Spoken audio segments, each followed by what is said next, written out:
मैंने ये नहीं कहा था कि मरकजी मुल्जिम है, मैंने ये कहा था कि को एक्यूज का स्टेटमेंट आ गया है, इकरार जुर्म है। अब बाकी मुल्जमान के साथ क्या करना है, उनके साथ जो बाकी लोग शरीक जुर्म है उनके साथ क्या सलूक होना है, इसके ऊपर जो ना वो डिबेट होनी चाहिए। जो कानून के और दस्तूर के माहिरीन है वो बैठे, क्योंकि और ये चूंकि एडमिशन आ गया है एक ऐसे मुल्जिम का जो कि पार्ट एंड पार्सल है और पूरे निज़ाम में शरीक रहा है सारे मामलात, और वो एक से ज्यादा स्लॉट्स जो है एंजॉय करता रहा है, तो अब उसकी तरफ से ये एडमिशन या कन्फेशन जो कुछ भी इसको आप ट्रीट करें ये आ गया है, तो इनको तो स्टेप डाउन होना चाहिए। बाकी जो है ना वो बाकी रिमेनिंग के खिलाफ जो है ना ये एडमिशन या कन्फेशन किस हद तक एडमिसेबल है इसका भी फैसला कर लेते हैं। वैसे तो मरकजी मुल्जिम अगर आप कहेंगे तो वो बनता तो वही है, ये मुस्लिम लीग नून ही बनती है। और वो ये कहना कि जी उस वक्त कोई लेने के लिए तैयार नहीं था, तो उस वक्त तो नहीं, ये तो लेने के लिए तैयार नहीं था। ये जब नो कॉन्फिडेंस के बाद जब हम इकट्ठे हुए थे, जब नो कॉन्फिडेंस शायद कैरी हो गई थी, तो उसमें बिलावल भी थे और शाहबाज साहब भी थे और मौलाना साहब भी थे और हमारे जैसे लोग भी बैठे हुए थे। तो मौलाना ने कहा था कि जी अब वो नो कॉन्फिडेंस तो हो गई, अब जल्द से जल्द इसके बाद इलेक्शन करवा के और उसके बाद साथ ही उससे पहले जो है ना इलेक्शन एक्ट में कुछ जो तरमीम रिक्वायर्ड है फेयर और फ्री इलेक्शन के लिए वो करवा के और अवाम जो है अवाम के पास जाया जाए, ये कहा गया था। मगर बाकी लोग तैयार नहीं थे, तो ये तो हमने यानी बाकियों ने खुद इन्वाइट किया था और फोर्स किया गया था मौलाना साहब को या JUI को कि नहीं आप हम इसको कंटिन्यू करते हैं, वरना तो नो कॉन्फिडेंस के बाद जो है मौलाना का इरादा कम से कम यही था। ठीक है। अब सेनेटर साहब, जिस मसले को हल करने के लिए एक नो कॉन्फिडेंस भी हुआ, फिर पूरा एक प्लान भी बना, फिर PDM 1 भी हुई, फिर 2 भी हुई, फिर गवर्नमेंट हो गई, इलेक्शन हो गए,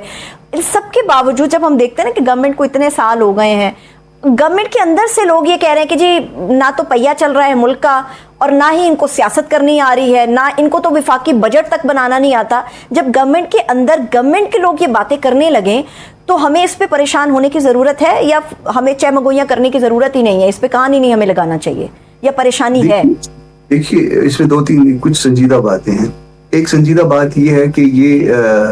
अपना मईशत से मुतल्लिक समिट थी और उसमें ये सियासी बातें की गई और उसमें ये न सिर्फ ये सियासी बात की गई बल्कि उससे भी ज्यादा एक दस्तूरी बात सूबों को तोड़ने की बात की गई, ये भी की गई। अच्छा, ये जो अपना जो फाइनेंस का जो हमारे पास स्लॉट है वो किसकी फरमाइश पे किसको जाता है या किसको गया हुआ है, इसमें भी सोचिए। तो बहुत सारी बातें सोचने की हैं। तो ये इसके अलावा भी और भी बाकी 2-3 स्लॉट्स ऐसी हैं जो बहुत ज्यादा अहम है, वो किसको और किसकी फरमाइश पे गए हुए हैं, तो फिर तो सवाल तो बनते हैं बहुत सारे और संजीदा सवाल आते हैं। बिल्कुल। ये जो सर आप सेनेटर साहब समिट की बात कर रहे हैं,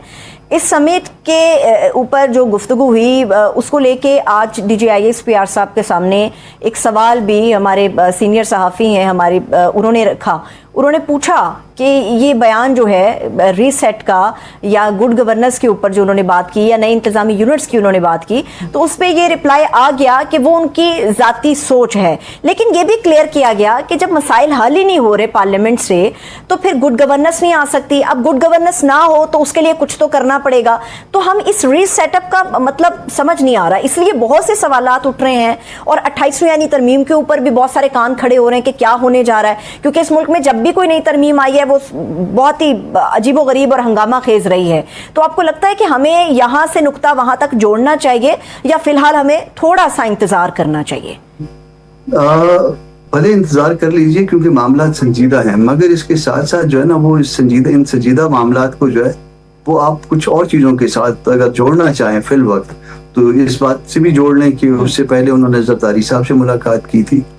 फिर उसके साथ और कुछ चीज़ों को जो है ना अगर जोड़ना चाहें तो वो काकरोच की बात की थी। काकरोच जो है ना, मैं अपने नौजवानों को तो कहने की जरूरत नहीं कर सकता कि वो काकरोच है, मगर वहाँ पे इंडिया में ये नौजवान है, यंगस्टर्स है, तो इसका मतलब ये है कि ये एक धमकी भी थी, इसके अंदर भी कोई मैसेज था। और साथ साथ जो है ना वो जो PTI के साथ कुछ अगर बातचीत हुई है तो अगर उसको किसी ने लीड किया है वो कि ये ऑफिशियली जो है ना कहीं से भी नहीं आया, तो PTI के साथ जो बातचीत हुई है उसको लीड भी जो है ना यही हजरत करते रहे हैं, क्योंकि बाकी तो काबिल एतमाद नहीं है। तो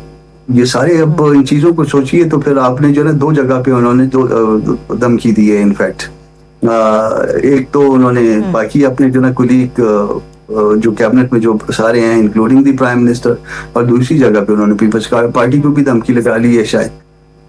ठीक है, अब सेनेटर साहब इस मामले पे एक आखिरी सवाल, फिर हम जरा पॉलिटिकल दूसरे मामलात पे पीटीआई के हवाले से आपके साथ गुफ्तगू करना चाहेंगे। इस पूरे समिट के अंदर जो हमारे ताजिर हैं उनसे अपील की है इंटीरियर मिनिस्टर साहब ने कि आप भी सियासत के अंदर आए, अपना किरदार अदा करें, और उस पर उन्होंने कहा कि जी सेनेट हो, नेशनल असम्बली हो या फिर जो प्रोविंशियल असम्बलीज हैं उसमें बिजनेस कम्युनिटीज के लिए जो है वो आप नशिस्तें मुख्तस करें। एटलीस्ट 64 का एक नंबर हमारे सामने आया है, क्योंकि उनका ख्याल है कि जो रिवायती सियासतदान है इस मुल्क के अंदर, सियासी जमातें हैं या हमारे ब्यूरोक्रेट्स हैं, वो ग्राउंड रियलिटी समझते नहीं, इसलिए उनको पता ही कुछ नहीं है। तो ताजिर बरादरी भी आपका ख्याल है कि एक अच्छा फैसला होगा अगर वो भी सियासत के अंदर आ जाएं, सियासी जमातों और सियासतदानों के साथ ही आगे बढ़ जाएं, ये अच्छा फैसला होगा? वैसे ये मुनासिब होगा कि पुल वुल बनाने का काम डॉक्टरों से लिया जाए या वकीलों से बनवा लें, मुझे भी फायदा हो जाएगा, और सड़कें भी उनसे बनवा लें।